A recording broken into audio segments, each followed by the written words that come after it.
میرا نام ڈاکٹر ندیم سجاد راجہ ہے۔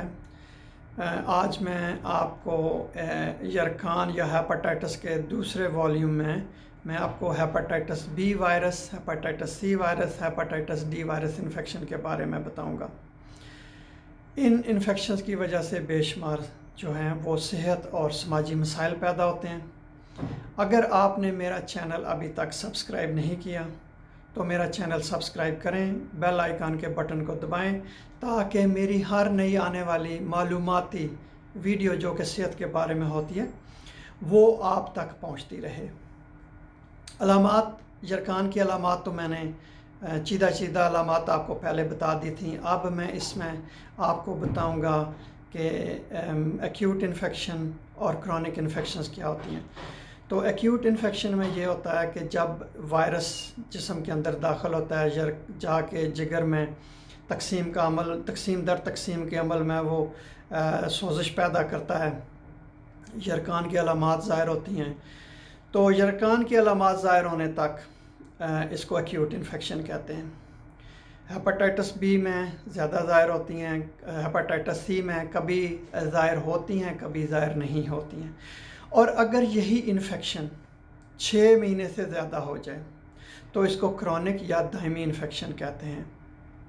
اس میں جو خاص علامات ہوتی ہیں وہ یہ ہوتی ہیں کہ بندہ تھکا سا رہتا ہے، اس کو بھوک نہیں لگتی، اس کو متلی ہوتی ہے، اس کو قے ہوتی ہے، اس کے جو جگر کے ہوتے ہیں، اس کے فنکشنز جو ہوتے ہیں، جو عمل ہوتا ہے وہ متاثر ہو جاتا ہے، اور LFTs جو ہوتے ہیں، لیور فنکشن ٹیسٹس، وہ متاثر ہوتے ہیں تو وہ بڑھ جاتے ہیں۔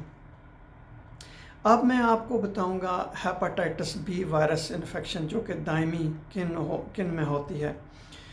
اگر کوئی بچہ پیدا ہو تو اس کو ہیپاٹائٹس بی وائرس انفیکشن ہو جائے تو اس میں 90% امکان یہ ہوتا ہے کہ وہ کرونک انفیکشن یا دائمی انفیکشن اس کو ہو جائے۔ اگر بڑوں میں ہو تو اس میں صرف 15% جو ہے وہ امکان ہوتا ہے کہ وہ دائمی انفیکشن ہو جائے۔ ہیپاٹائٹس سی وائرس میں جتنے چھوٹی عمر کے لوگوں کو یا نوجوان لوگوں کو ہیپاٹائٹس سی وائرس انفیکشن ہوتی ہے تو اتنا ہی ان میں امکان ہوتا ہے کہ وہ کلیئر ہو جائے گی۔ لیکن اگر کسی بڑے کو ہو تو اس میں سے 75 سے 85% امکان ہوتا ہے کہ انفیکشن وہ جو ہے لمبے عرصے تک رہے۔ اس میں پھر یہ ہوتا ہے کہ لیور سیروسس بھی ہو جاتا ہے یا ہیپیٹو سیلولر کارسینوما، جگر کا سرطان بھی ہو سکتا ہے۔ ہیپاٹائٹس بی وائرس انفیکشن جو ہے اس میں انکیوبیشن پیریڈ جو ہے وہ 30 سے 180 دن ہوتا ہے، اور اوسطاً جو ہے 75 دنوں کے بعد علامات ظاہر ہوتی ہیں۔ انکیوبیشن پیریڈ میں نے آپ کو پہلے بھی وضاحت کی ہے پچھلی ویڈیو میں کہ اس میں جسم کے اندر وائرس داخل ہونے سے لے کر علامات ظاہر ہونے تک اس کو انکیوبیشن پیریڈ کہتے ہیں۔ اس میں نے پہلے ہی بتا دیا ہے کہ اگر کسی بچے کو انفیکشن ہو تو 95% میں کرونک ہو جاتی ہے۔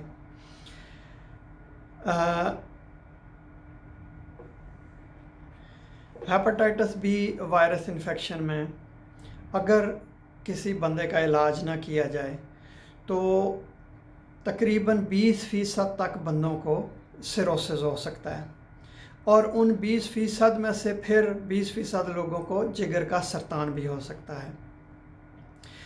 اور پوری دنیا میں تقریباً ہیپاٹائٹس بی وائرس کی وجہ سے 30% لوگوں کو سیروسس ہے اور 45% لوگوں کو جگر کا سرطان ہے۔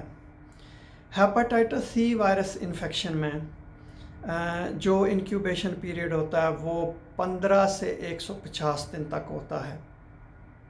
اس میں جیسا کہ میں نے پہلے کہا کہ اس میں زیادہ تر لوگوں میں علامات ظاہر نہیں ہوتی، لیکن تھکاوٹ ان میں ایک اہم علامت ہوتی ہے۔ 15 سے 30% لوگوں کو سیروسس ہو سکتا ہے، لیکن اس کے لیے کئی دہائیوں کے بعد جا کے سیروسس ہوتا ہے۔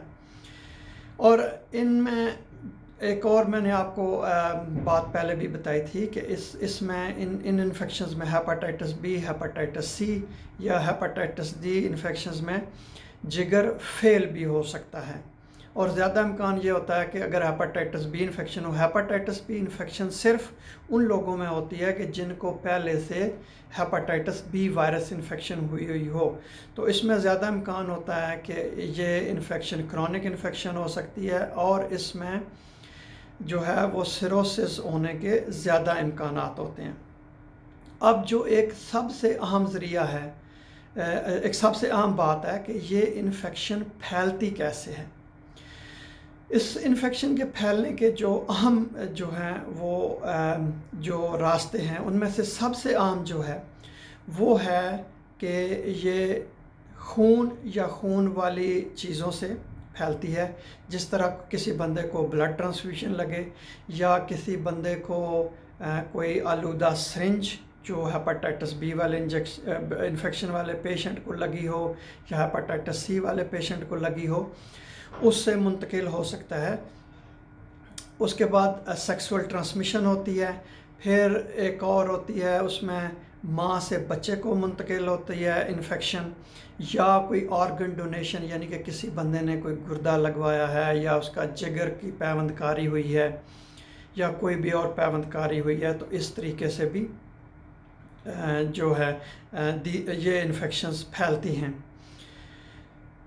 اس میں جو وائرس ہوتے ہیں وہ سیرم میں، سلائیوا میں بھی ہو سکتے ہیں۔ جو بندے جو گروپ ہوتے ہیں، خاص طور پر میں بتاتا ہوں کہ کون کون سے گروپ ہوتے ہیں کہ جن میں یہ ہیپاٹائٹس وائرس انفیکشن ہونے کے زیادہ امکان ہوتے ہیں۔ وہ بندے جن کے گردے صاف ہو رہے ہوں، یا جن کو خون لگ رہا ہو کسی بھی وجہ سے، یا وہ جو لوگ جو محکمہ صحت میں کام کرتے ہیں، کیونکہ وہ بھی ان کو بھی خطرہ ہوتا ہے کہ اگر ان کے اوپر کوئی نیڈل سٹک ہو جائے، کوئی سوئی چبھ جائے کسی کو انجیکشن لگاتے ہوئے، کوئی اور چیز لگ جائے، کوئی زخم ہو جائے آپریشن کرتے ہوئے، یا کوئی اور چیزیں سنبھالتے ہوئے، تو وہ لوگ بھی جو ہیں وہ رسک میں ہوتے ہیں۔ ہیپاٹائٹس بی، ہیپاٹائٹس سی اور ہیپاٹائٹس ڈی وائرس انفیکشن کی تشخیص کیسے کی جاتی ہے؟ اس میں مختلف خون کے ٹیسٹ کیے جاتے ہیں۔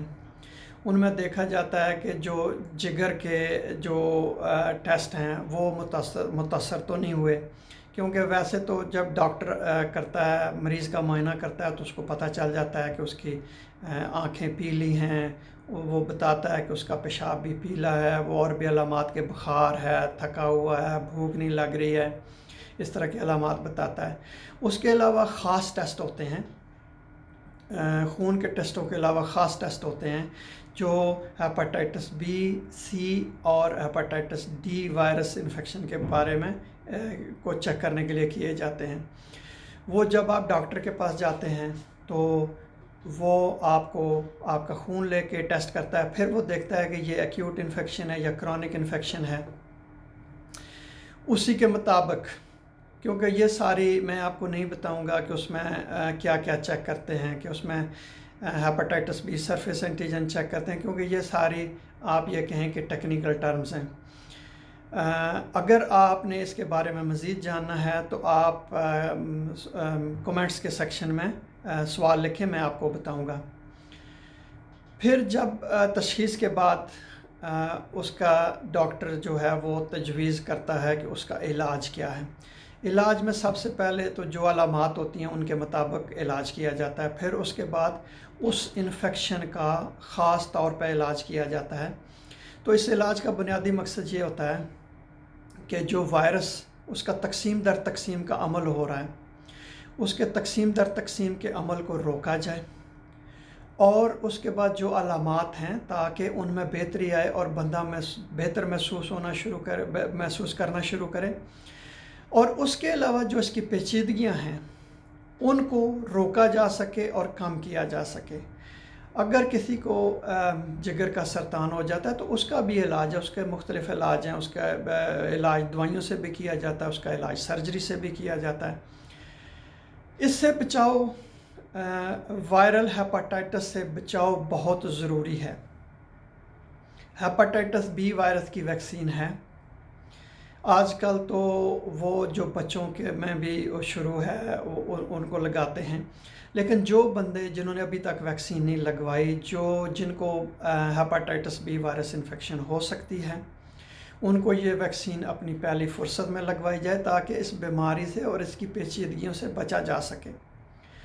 جن ماؤں کو ہیپاٹائٹس بی وائرس انفیکشن ہوتی ہے اور ان کے جو بچے پیدا ہوتے ہیں، ان بچوں کو ویکسین یا امیونوگلوبولن پیدا ہونے والے بچوں کو دی جاتی ہے کہ ان کی ماں کی جو اس وقت موجودہ انفیکشن کی صورتحال ہوتی ہے تو اس کے مطابق ویکسین دی جاتی ہے یا ویکسین اور امیونوگلوبولن دی جاتی ہے تاکہ ان بچوں میں کرونک انفیکشن روکی جا سکے اور اس کی جو دیگر پیچیدگیاں ہیں ان کو کم کیا جا سکے۔